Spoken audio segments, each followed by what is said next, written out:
180টা দেশ বা টেরিটরি এর মধ্যে অন্তর্ভুক্ত হয়েছে এবং এই সূচকের স্কোর হচ্ছে 0 থেকে 100। 0 হচ্ছে সবচেয়ে বেশি দুর্নীতির কারণে ক্ষতিগ্রস্ত বিপর্যস্ত, আর 100 হচ্ছে সবচেয়ে ক্লিন অর্থাৎ সবচেয়ে কম দুর্নীতিগ্রস্ত। আর গড় এভারেজ গড় স্কোর হচ্ছে 43 এই সূচকে।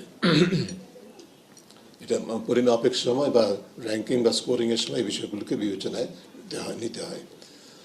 বৈশ্বিকভাবে রেজাল্ট হচ্ছে যে 90টি হাইয়েস্ট স্কোর হচ্ছে 100-র মধ্যে 90 হাই স্কোর, এবং সেটি পেয়েছে ডেনমার্ক। পরে আরও বিস্তারিত বলছি। লোয়েস্ট স্কোর হচ্ছে সর্বনিম্ন হচ্ছে 8, যেটি পেয়েছে সাউথ সুদান। পৃথিবীর 180টি দেশের মধ্যে 56টি দেশের স্কোর বেড়েছে গতবারের তুলনায়। এবার 31টি দেশের স্কোর অপরিবর্তিত আছে এবং 93টি দেশের স্কোর নেমেছে গতবারের তুলনায়। বাংলাদেশের ফল, বাংলাদেশের স্কোর হচ্ছে 100-র মধ্যে 23, যেটা গতবারের তুলনায় 2023-এর তুলনায় 1 পয়েন্ট কম, এবং এটা গতবারের তুলনায় 2 স্টেপ নিচে নেমে গেছি আমরা, অর্থাৎ 151তম দেশ আমরা 180দের মধ্যে, গতবার ছিলাম আমরা 149তম। এবারের স্কোর হচ্ছে নিচের দিক থেকে সর্বনিম্ন, উপরের দিক থেকে যেটা বললাম, উপরের দিক থেকে আমাদের অবস্থান 151, 23 স্কোর করে, এবং নিচের দিক থেকে 14তম নিচের দিক থেকে। বাংলাদেশ হচ্ছে দক্ষিণ এশিয়াতে দ্বিতীয় সর্বনিম্ন, আফগানিস্তানের পরেই বাংলাদেশ, সর্বনিম্ন আফগানিস্তান দক্ষিণ এশিয়ার দেশগুলোর মধ্যে, এবং এশিয়া প্যাসিফিকে 35টা দেশের মধ্যে বাংলাদেশের অবস্থান 5ম নিচের দিক থেকে, অর্থাৎ অত্যন্ত বিব্রতকর। এরপরের পয়েন্টটা হচ্ছে যে আমাদের দেশের স্কোরটা হচ্ছে যে লোয়েস্ট সিন্স 2012।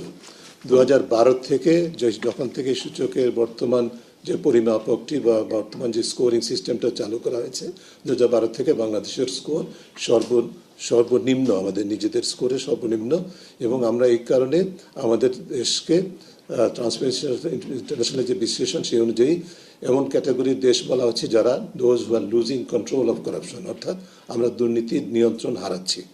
এটি উল্লেখযোগ্য একটা বিশ্লেষণ। এরপর কথাটি হচ্ছে যে আমাদের স্কোর হচ্ছে যে স্পেসিফিক্যালি 2024-এর স্কোর 2012, 2018 এই কয়েকটি সালের তুলনায় আমাদের স্কোর 3 পয়েন্ট কম। আর এই 2012 থেকে 2024 পর্যন্ত যে মেয়াদে একবারই শুধু আমরা 18 স্কোর করেছিলাম, যেটি ছিল 2017-তে, তার তুলনায় আমাদের স্কোর হচ্ছে 5 পয়েন্ট কম। অর্থাৎ আমাদের এই পুরো মেয়াদে সর্বনিম্ন স্কোর এবং অবস্থানটাও সর্বনিম্ন। 2012-24-এর পিরিয়ডে বাংলাদেশ হচ্ছে একমাত্র দেশ দক্ষিণ এশিয়াতে, যে পিরিয়ডের কথাটা বলা আছে 12 থেকে 24, দক্ষিণ এশিয়াতে আমরা একমাত্র দেশ যাদের স্কোর কমেছে, শ্রীলঙ্কার পাশাপাশি। শুধু শ্রীলঙ্কা এবং বাংলাদেশের স্কোর কমেছে, অন্য দেশগুলোর স্কোর, পাকিস্তান ছাড়া অন্য দেশগুলোর স্কোর বেড়েছে, পাকিস্তানের স্কোর একই জায়গায় আছে। অর্থাৎ আমরা হচ্ছে যে শ্রীলঙ্কার মতো আমাদের স্কোর মানে কমেছে।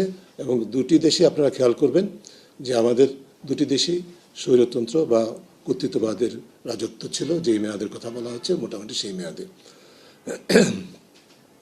এবং এইটা যেটি বলা হচ্ছে যে আমাদের পারফরমেন্স ইজ এক্সট্রিমলি ডিসঅ্যাপয়েন্টিং, অত্যন্ত হতাশাব্যঞ্জক। বাংলাদেশ হচ্ছে যেমন 122টি কান্ট্রির মধ্যে, যাদের অর্থাৎ 2/3 মোট অন্তর্ভুক্ত দেশের মধ্যে 2/3, 2/3 মধ্যে একটি, যাদের স্কোর 50-এর নিচে, এবং এই শ্রেণীর দেশগুলোকে বলা হয় উদ্বেগজনক দুর্নীতির সমস্যা রয়েছে। আর আমাদের স্কোর, যে গড় স্কোরের কথা আগে বলেছিলাম 43, তার তুলনায় কম, তার তুলনায় 10 পয়েন্ট কম। অর্থাৎ আমাদের স্কোর হচ্ছে যে এমন দেশগুলোর মতো যেখানে গভীর উদ্বেগজনক দুর্নীতির সমস্যা রয়েছে। 20 পয়েন্টস নয়, আমাদের গড় স্কোরের তুলনায় 20 পয়েন্ট কম, আমাদের 23 স্কোর, এবং গড় স্কোর হচ্ছে 43। Thank you. এবং সেই কারণে আমাদের স্কোর গড় স্কোরে 20 পয়েন্ট কম। অর্থাৎ আমরা যেই সংজ্ঞানটা টিআই করছে গভীর উদ্বেগজনক দেশগুলোর মধ্যে অন্যতম, তার কারণ হচ্ছে আমাদের যে সমস্ত দেশগুলো 43-এর চেয়ে 1 পয়েন্ট কম পায়, তারাও কিন্তু গভীর উদ্বেগজনক। আমরা 20 পয়েন্ট কম পেয়ে গভীরতর উদ্বেগজনক অবস্থায় আছি। তারপরে আরও ইন্টারেস্টিং কয়েকটা জিনিস আছে, যেটা আপনাদের পরে স্লাইডও দেখাবো আমি। সেটা হচ্ছে যে আমাদের স্কোর হচ্ছে যে যে সমস্ত দেশগুলোতে মানব উন্নয়ন সূচক হিউম্যান ডেভেলপমেন্ট ইন্ডেক্স সব নিম্ন মাত্রার, তাদের গড় হচ্ছে যে 29, আমাদের স্কোর তার চেয়েও কম। আবার অন্যদিক থেকে যে সমস্ত দেশগুলোতে সিভিক স্পেস অর্থাৎ নাগরিক স্বাধীনতার যেই আছে সূচক আছে, সেই সমস্ত দেশগুলোতে নাগরিক স্বাধীনতার সূচকে যে সমস্ত দেশগুলোকে ক্লোজ সোসাইটি বলা হয়, অর্থাৎ আবদ্ধ নাগরিক স্বাধীনতা, সেই সমস্ত দেশের যে গড় স্কোর তার তুলনায় আমাদের স্কোর 6 পয়েন্ট কম। এবং পৃথিবীর আঞ্চলিক বিশ্লেষণে যেটা দেখা যায়, যে দেশগুলো যে অঞ্চলগুলো সবচেয়ে বেশি দুর্নীতির কারণে ক্ষতিগ্রস্ত, তার মধ্যে হচ্ছে সাব সাহারান আফ্রিকা। তাদের গড় স্কোর হচ্ছে 29, আমাদের স্কোর 23।